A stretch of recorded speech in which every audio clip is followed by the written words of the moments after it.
Lubog sa utang, lubog sa depression. Dear Utang Seria, gusto ko lang maglabas ng sama ng loob na tigil na ko sa online gambling. At yung partner ko naman ang nalululong at di lang sugal. Pati alak din lolong siya. Hindi pa din ako nakakaahon sa utang ko. Tingga pa din ang 15K na utang ko. Puro tubo lang, naiibigay ko bigyan man ako ng partner ko.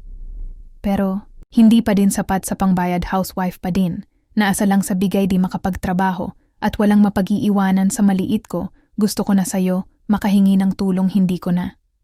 Alam paano ko pa malalampasan to, sukong-sukon ako. Utang serye. May times na gusto ko na magpakamatay sa sobrang depressed. Wala akong mapagsabihan ng problema ko. At lalong wala akong malapitan ng tulong. Lubog na ako. Sobrang lala na ng mental health ko. Hindi na din makakain at makaligo.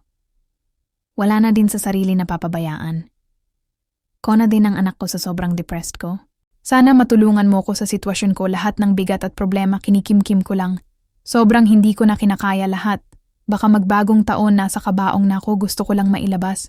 Mahirap pag wala kang income. At lalong mahirap pag mag-isa ka lang humaharap sa problema.